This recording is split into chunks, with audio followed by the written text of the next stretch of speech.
আসসালামু আলাইকুম, সবাইকে স্বাগত জানাচ্ছি বিডি দর্পণের নিয়মিত আয়োজন আজকের দুনিয়ায়। আপনাদের সাথে আছি আমি ফাহাদিয়া মিতো। চলুন জেনে নেওয়া যাক সারা দুনিয়ায় এই পর্যন্ত ঘটে যাওয়া প্রধান খবরগুলো। ইউক্রেন নিয়ে ইউরোপের সাথে যুক্তরাষ্ট্রের মতবিরোধ এবার আনুষ্ঠানিক রূপ পেল। ইউক্রেন যুদ্ধ বন্ধে জাতিসংঘে উত্থাপিত ৩টি প্রস্তাব নিয়ে ভোটাভুটিতে ইউরোপীয় মিত্রদের সঙ্গে যুক্তরাষ্ট্রের বিভক্তি দেখা গেছে। ইউক্রেনে যুদ্ধ শুরুর জন্য রাশিয়াকে দায়ী করতে রাজি হয়নি যুক্তরাষ্ট্র, আর এ নিয়েই ইউরোপীয় মিত্রদের সঙ্গে তাদের বিভক্তি তৈরি হয়েছে। বার্তা সংস্থা অ্যাসোসিয়েট প্রেসের খবরে বলা হয়েছে, মার্কিন প্রেসিডেন্ট হিসেবে ডোনাল্ড ট্রাম্প দায়িত্ব নেবার পর ইউরোপীয় দেশগুলোর সঙ্গে যুক্তরাষ্ট্রের সম্পর্কে নাটকীয় রকমের পরিবর্তন এসেছে। গত সপ্তাহে প্রাথমিক আলোচনা থেকে বাদ রাখায় ইউক্রেন ও তার ইউরোপীয় মিত্ররা হতাশ হয়েছে। স্থানীয় সময় মঙ্গলবার জাতিসংঘের সাধারণ পরিষদে ইউরোপ সমর্থিত ইউক্রেনীয় প্রস্তাবের বিপক্ষে ভোট দিয়েছে যুক্তরাষ্ট্র। ইউক্রেনে মস্কোর আগ্রাসন বন্ধ এবং অবিলম্বে রুশ সেনাদের প্রত্যাহারের দাবিতে ওই প্রস্তাব উত্থাপন করা হয়েছিল। এই প্রস্তাবের বিপক্ষে ভোট দিয়েছে যুক্তরাষ্ট্র ও রাশিয়া। জাতিসংঘের সিদ্ধান্ত মেনে চলাটা বিশ্ব সম্প্রদায়ের জন্য আইনগত বাধ্যতামূলক নয়, তবে একে বিশ্ব জনমতের ব্যারোমিটার হিসেবে দেখা হয়। যুক্তরাষ্ট্র আরেকটি প্রস্তাবে ভোট দেওয়া থেকে বিরত থাকে। রাশিয়াকে আগ্রাসী রাষ্ট্র উল্লেখ করে ফ্রান্সের নেতৃত্বে সংশোধনী প্রস্তাবটি আনা হয়েছিল। ইউক্রেনের রাশিয়ার যুদ্ধের তৃতীয় বার্ষিকীতে এই প্রস্তাবটি উত্থাপন করা হয়, কিন্তু তাতে ভোট দেয়নি ডোনাল্ড ট্রাম্পের দেশ। এরপর একটি প্রস্তাব উত্থাপন করে যুক্তরাষ্ট্র। জাতিসংঘের নিরাপত্তা পরিষদে উত্থাপিত এই প্রস্তাবে ইউক্রেন যুদ্ধ বন্ধের আহ্বান জানানো হলেও রাশিয়ার বিরুদ্ধে কোনো সমালোচনা ছিল না। ওয়াশিংটন ও মস্কো এই প্রস্তাবের পক্ষে ভোট দেয়। নিরাপত্তা পরিষদে এই প্রস্তাব গৃহীত হয়, তবে যুক্তরাষ্ট্রের প্রধান দুই মিত্র যুক্তরাজ্য ও ফ্রান্স এই প্রস্তাবে ভোট দেওয়া থেকে বিরত থাকে। দেশ দুটি প্রস্তাবের ভাষা সংশোধনের চেষ্টা করলেও তাতে ভেটো দেওয়া হয়। 15 সদস্যের নিরাপত্তা পরিষদে প্রস্তাবের পক্ষে ভোট পড়েছে 10টি। 5টি ইউরোপীয় দেশ যুক্তরাজ্য, ফ্রান্স, ডেনমার্ক, গ্রিস ও স্লোভেনিয়া ভোটদানে বিরত ছিল।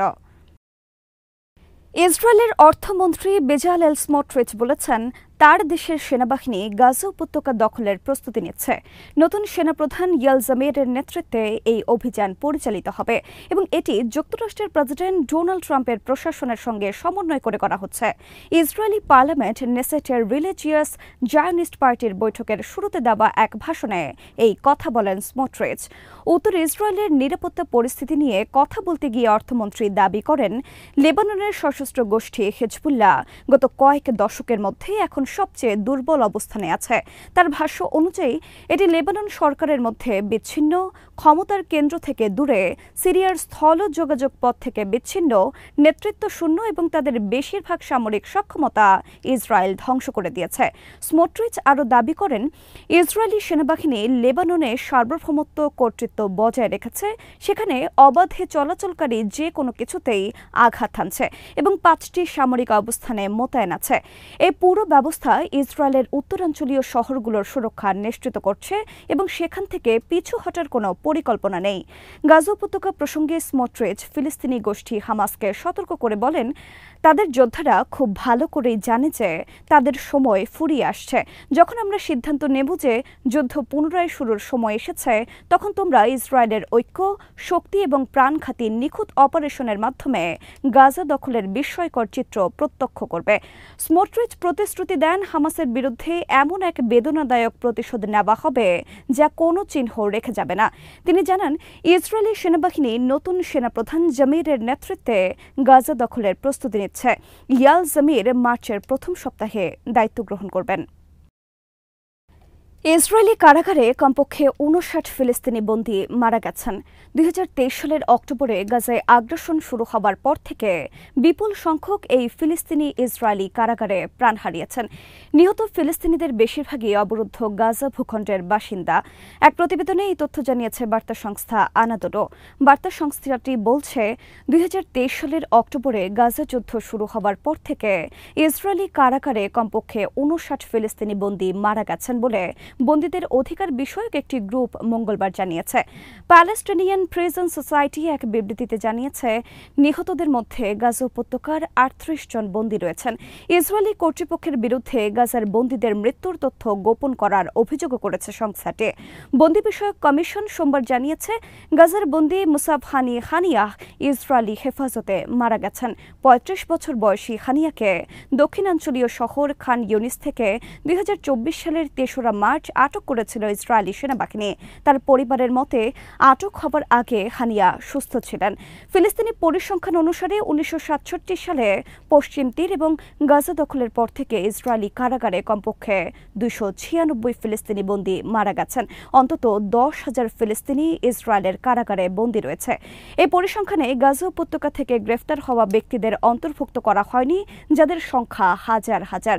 গাজায় গত ১৯ জানুয়ারি থেকে যুদ্ধবিরতি কার্যকর হয়েছে। ৩ পর্যায়ের এই যুদ্ধবিরতি চুক্তির মধ্যে বন্দী বিনিময় এবং স্থায়ী শান্তি, স্থায়ী যুদ্ধবিরতি এবং গাজা থেকে ইসরায়েলি বাহিনী প্রত্যাহারের লক্ষ্যমাত্রাও রয়েছে। ইরানের পারমাণবিক কর্মসূচি নিয়ে মার্কিন যুক্তরাষ্ট্রের সঙ্গে সরাসরি আলোচনার সম্ভাবনা প্রত্যাখ্যান করেছেন দেশটির পররাষ্ট্রমন্ত্রী আব্বাস আরাগচি।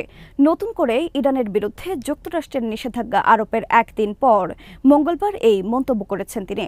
এর আগে সোমবার ইরানের জাতীয় তেল সংস্থার প্রধান সহ ইরানি তেল বিক্রয় ও পরিবহনের কাজে জড়িত অভিযোগে তেহরানের ৩০টিরও বেশি জাহাজ ও কিছু ব্যক্তির বিরুদ্ধে নতুন করে নিষেধাজ্ঞা আরোপের ঘোষণা দেয় ওয়াশিংটন।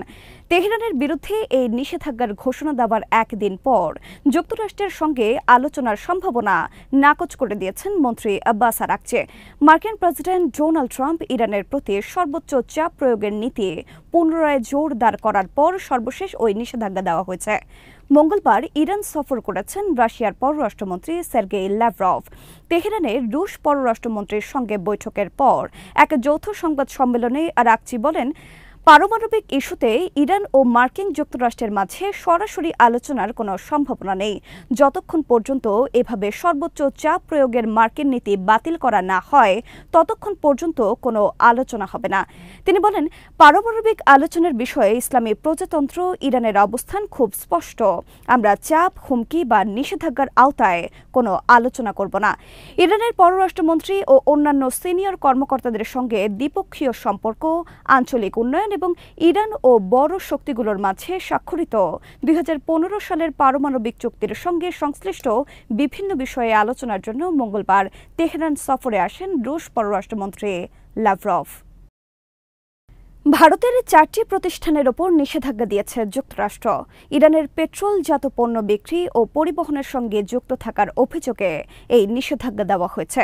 যুক্তরাষ্ট্রের অর্থ মন্ত্রণালয় এক সংবাদ বিজ্ঞপ্তিতে জানিয়েছে, ভারতের 4টি প্রতিষ্ঠান ছাড়াও ইরানের জ্বালানি তেল বিক্রি ও পরিবহনে যুক্ত থাকার অভিযোগে সংযুক্ত আরব আমিরাত, হংকং ও চীনের বিভিন্ন প্রতিষ্ঠানের ওপর নিষেধাজ্ঞা দেওয়া হয়েছে। এছাড়া ইরানের রাষ্ট্রায়ত্ত জ্বালানি প্রতিষ্ঠান ন্যাশনাল ইরানিয়ান অয়েল কোম্পানি প্রধান এবং ইরানিয়ান অয়েল টার্মিনালস কোম্পানিকে নিষেধাজ্ঞার তালিকায় রাখা হয়েছে। ইন্ডিয়ান এক্সপ্রেস জানিয়েছে, ভারতীয় 4 প্রতিষ্ঠানের মধ্যে কসমোস লাইন্স ইনকর্পোরেশনকে ইরানের পেট্রোলজাত পণ্য পরিবহনে জড়িত থাকার অভিযোগে নিষেধাজ্ঞার আওতায় আনা হয়েছে। বাকি 3টি প্রতিষ্ঠানের বিরুদ্ধে অভিযোগ, তারা ইরানের জ্বালানি তেল ও পেট্রোলজাত পণ্য পরিবহনকারী বিভিন্ন নৌযানের বাণিজ্যিক অথবা কারিগরি ব্যবস্থাপনার সঙ্গে যুক্ত। যুক্তরাষ্ট্রের রাজস্ব মন্ত্রী স্কট বেসায়েন্ট বলেন, নিজেদের জ্বালানি তেলের বিক্রি বাড়ানো এবং অস্থিতিশীল কর্মকাণ্ড পরিচালনার জন্য তহবিল সংগ্রহ করতে নৌযান পরিবহনকারী এবং মধ্যস্থতাকারীদের একটি গোপন নেটওয়ার্কের ওপর নির্ভর করে যাচ্ছে ইরান।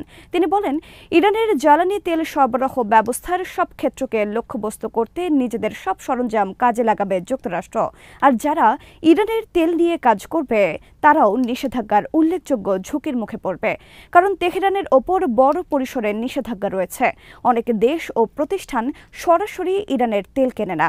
যুক্তরাষ্ট্র সরকারের এক বিবৃতিতে বলা হয়েছে, এই নিষেধাজ্ঞার পরেও ইরানের জ্বালানি তেল বাণিজ্য চলছে। নিষেধাজ্ঞার আওতায় থাকা ইরানের তেল পরিবহনকারী ট্যাঙ্কারগুলো বন্দর এলাকার বাইরে নিষেধাজ্ঞার আওতায় না থাকা নৌযানে তেল সরবরাহ করছে। পরে ওই তেল বিদেশি ক্রেতাদের কাছে পৌঁছে দেওয়া হচ্ছে। সিরিয়াকে একটি গণতান্ত্রিক রাজনীতিতে ফিরিয়ে নেওয়ার অঙ্গীকার পুনর্ব্যক্ত করেছেন দেশটির অন্তর্বর্তীকালীন প্রেসিডেন্ট ও বাশার আল আসাদ বিরোধী বিপ্লবের কমান্ডার আহমেদ আল শারা। মঙ্গলবার তিনি দেশটির জাতীয় সংলাপে অংশগ্রহণকারী সব মত ও পথের লোকদের জাতীয় স্বার্থে ঐক্যবদ্ধ হওয়ার আহ্বান জানাতে গিয়ে এই কথা বলেন। স্বৈরাচারী বাশার সরকারের পতনের পর সিরিয়ার রাজনৈতিক পরিবর্তন ত্বরান্বিত করতে এই সংলাপ চালু করা হয়েছে। আল শারা বলেন, সিরিয়ায় অস্ত্রের ওপর একচেটিয়া নিয়ন্ত্রণ থাকবে যুক্তরাষ্ট্রের। যদিও দীর্ঘদিন ধরে গৃহযুদ্ধের মাঝে থাকা একটি দেশে অস্ত্র নিয়ন্ত্রণ করা সহজ হবে না বলে মনে করছেন বিশ্লেষকরা। রাজধানী দামেস্কের শাসক গোষ্ঠী হিসেবে পরিচিত আল শারার দল হায়াত তাহরির আল শামসের সাথে অন্য দলগুলোর সংলাপ চলছে। উদ্বোধনী বক্তৃতায় আল শারা বলেছেন, আমি সব সিরীয়দের আহ্বান জানাই ঐক্যবদ্ধ থাকতে, যাতে আমরা এক নায়কতন্ত্রের ক্ষত থেকে দ্রুত সেরে উঠতে পারি। এ সময় তিনি অপরাধীদের বিচারের জন্য একটি ট্রানজিশনাল জাস্টিস কমিটি গঠনেরও ঘোষণা দেন। আল শারা বলেন, সিরীয় নাগরিকদের বিরুদ্ধে অপরাধ করেছে এমন অনেককে আমরা গত 2 মাসে বিচারের আওতায় আনতে কাজ করেছে। অস্ত্র নিয়ন্ত্রণ এবং ঐক্য প্রতিষ্ঠা কোনো বিলাসিতা নয়, বরং এটি দায়িত্ব ও দায়বদ্ধতা। অনেকটা হঠাৎ করেই গত রোববারে জাতীয় সংলাপের ঘোষণা দিয়েছেন অন্তর্বর্তীকালীন প্রেসিডেন্ট আল শারা। অনেক বিশ্লেষকের কাছে বিষয়টি চমক জাগা নিয়ে মনে হয়েছে, কারণ তারা ভেবেছিল এই ধরনের কিছু করতে 1 থেকে 2 মাস লাগবে। আল জাজিরা জানিয়েছে, কিছু ক্ষেত্রে সমালোচনা থাকলেও মোটামুটি সবার কাছে দাওয়াত পৌঁছানো হয়েছে এবং আয়োজকরা এখনও দেশের বিভিন্ন প্রান্তে সফর করে কমিউনিটি লিডারদের কাছে যাচ্ছেন। আজ এখানেই শেষ করছি। সবাই ভালো থাকুন, সুস্থ থাকুন আর দেখতে থাকুন বিডি দর্পণ। চ্যানেলটি ভালো লাগলে সাবস্ক্রাইব করুন, সংযুক্ত থাকুন আমাদের ফেসবুক পেজে। আল্লাহ হাফেজ।